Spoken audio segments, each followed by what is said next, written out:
kita, ya kan, tiba-tiba bikin ibu kota di Kalimantan Timur. Pertanyaannya, siapa yang mau tinggal di situ? Banyak sekali saudara-saudara sebangsa dan setanah air. Rencananya Nusantara sebagai ibu kota negara baru akan dimulai digunakan pada tahun 2024 mendatang. Apakah betul buat rakyat kita? Apakah betul buat bangsa kita? Atau kita persiapkan ini untuk Beijing baru? Jangan ada yang berpolemik dan jangan ada yang membuat kegaduhan-kegaduhan. Kota, tempat banyak orang menumpahkan harapannya, menaruh cita-citanya, dan berlomba meraih segala yang diinginkan. Nama Basuki Cahayapurnama alias Ahok ramai diperbincangan publik lantaran namanya disebut akan menjadi calon kepala otorita ibu kota negara baru. Kandidatnya ada hanya satu, Pak Bambang Brojo, dua, Pak Ahok. Ahok kan masih punya banyak masalah hukum. Ya, kasus rumah sakit Sumber Waras, beli bus rongsokan, ya, dan sebagainya, beli tanah sendiri di Cengkareng, DKI.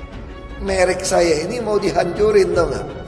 Sumber Waras kan udah berapa banyak sih yang ngomong Sumber Waras saya pasti salah coba. Banyak yang ngomong, sampai BPK aja ngomong salah satu ketua kan, nggak usah ngadu domba. Saya cuma minta Anda bandingkan untuk punya pikiran. Anda kan menuduh saya tidak jujur. Waktu saya ketemu Jokowi, saya bilang, jangan dukung Ahok, Mas jaga jarak dari dia. Dia ini orang mau tenggelam, Mas pasti ketarik. Anda nonton provokator yang otaknya di belakang, yang kumpul. Saya ingatkan saudara semua.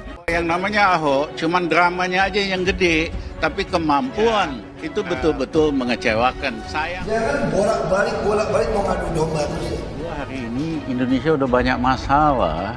Ya kan, inget nggak bangsa kita nyaris terpecah gara-gara Ahok, pemilihan gubernur, orang berantem. Kan Pak Jokowi ciptakan masalah baru gitu. Pak Jokowi kok bikin masalah aja. Saya bisa mengerti, nggak boleh marah, memaafkan orang, plong gitu. Jika saya belajar, kalau kita benci sama orang, kita yang sakit, tau nggak? Mentang-mentang puasa, seenak-enaknya. Gusur sana, gusur sini, nggak ada simpati sama rakyat biasa. Mana yang lebih manusiawi? Membiarkan mereka tinggal di tempat yang kotor, kumuh, rawan kebakaran, penyakit, atau tempat yang lebih manusiawi. Itu aja. Lu jangan bela-belain Ahok lagi dah, dia bakal kalah tuh. Wah enggak, Jauh bakal menang, Jauh. Lu Binsar. Oke. Makin menang dia makin kurang ajar nanti. Lu sibuk ngurusin, enggak lah, kita injak aja kakinya kalau udah menang, kalau masih ngaco-ngaco. Kan gayanya begitu. Iya.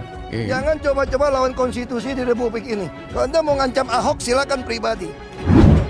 Ingin saya sampaikan mengenai video Ibu Kota Baru, karena dimulai dengan tata ruang yang baik, Green City, Smart City, Compact City. Niat Presiden Jokowi memindahkan lokasi ibu kota negara dari Jakarta ke Kalimantan Timur, tepatnya di Kabupaten Penajam Pasir Utara dan sebagian di Kutai Kertanegara, semakin nyata. Kita punya wilayah ada 5 juta kilometer persegi, laut 3 juta, daratan 2 juta, pulau-pulau ada 17.500-an sekian, sebagai modal sebenarnya untuk kita bekerja lebih keras lagi ke depannya. Banyak pedestrian, orang berjalan kaki, banyak orang bersepeda, mobil harus elektrik, dan pada lompatan berikut otonomus, penggunaan energi yang baru terbarukan. Ya memang saya minta Jokowi supaya ngaca, supaya tahu diri, karena kinerjanya payah banget. Kritik itu mestinya dimaksudkan untuk mencari kebijakan yang lebih baik, tidak asal bunyi, tidak asal bicara. Kritik itu mestinya dimaksudkan untuk mencari solusi. Kinerja soal ekonomi sebelum pandemi aja udah rusak, hari ini lebih rusak lagi. Kritik itu tidak asal bunyi.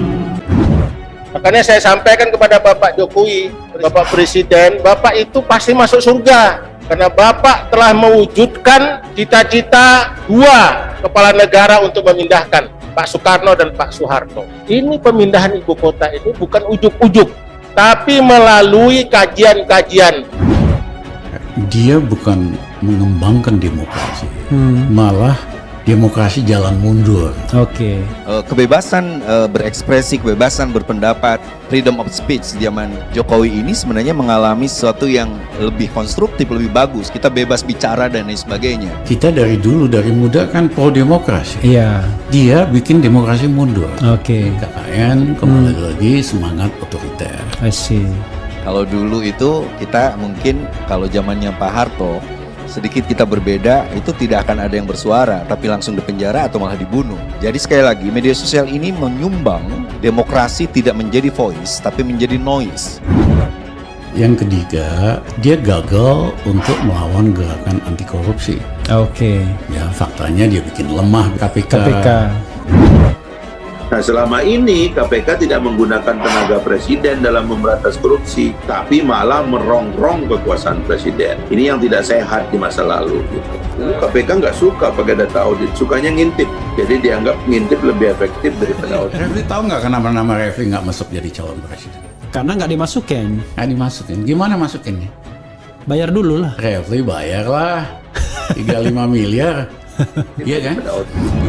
Presiden Joko Widodo bukan hanya terlibat penuh dalam rapat pematangan pemindahan IKN, namun Jokowi juga sudah menentukan nama ibu kota negara baru di Penajam Pasir Utara, Kalimantan Timur itu, yakni bernama Nusantara.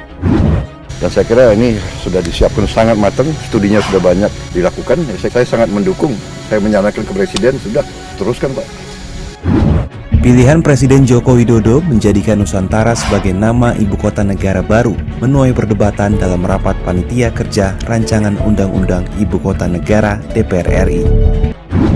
Ya, saya berharap para elit kekuasaan yang kompak lah, bersemangat dan bergembira, penuh kasih sayang mengatur jalannya negara ini. Kritik datang dari anggota DPR fraksi PKS yang tergabung dalam Panja RUU IKN. Eki Muharam menyebut pemilihan nama Nusantara dapat menyebabkan kerancuan atau multitafsir. Ibu kota negara Nusantara seolah-olah nama Indonesia ini tersubstitusikan dengan Nusantara. Itu saja. Selanjutnya itu mau disebut apa? Apakah daerah khusus ibu kota Nusantara atau seperti apa? Udah Nasional PPN Kepala Bappenas Suharso Monoarfa mengatakan nama untuk ibu kota negara baru di Kalimantan Timur adalah Nusantara. Pemilihan nama ibu kota negara baru itu merupakan pilihan langsung dari Presiden Joko Widodo. Selama pembahasan berlangsung, kita telah bersama-sama bertukar gagasan mengenai substansi rancangan undang-undang. Pemerintah sangat menghargai berbagai masukan yang diberikan dan juga tujuan yang ingin dicapai di dalam pembahasan ini. Ketika ada kata frasa negara, maka seperti negara kesatuan Indonesia. Cita rasa ini berbahaya kalau itu menjadi cita rasa penduduk atau warga negara rakyat Indonesia ini. Ya, bahwa kita harus ada keberanian untuk memindahkan ibu kota, memisahkan pusat pemerintahan dari pusat keuangan, perdagangan, industri.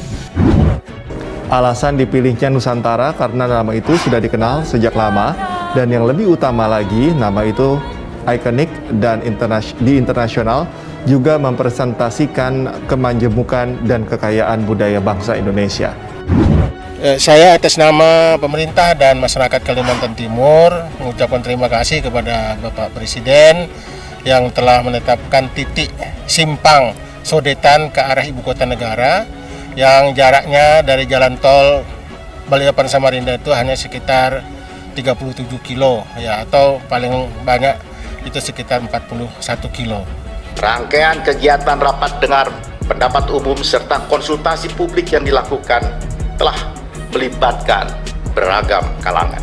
Kunjungan ke daerah telah dilakukan untuk mendapatkan aspirasi dari daerah-daerah berbagai pihak, termasuk pemerintah daerah, para akademisi, dan juga pemangku kepentingan stakeholder lainnya.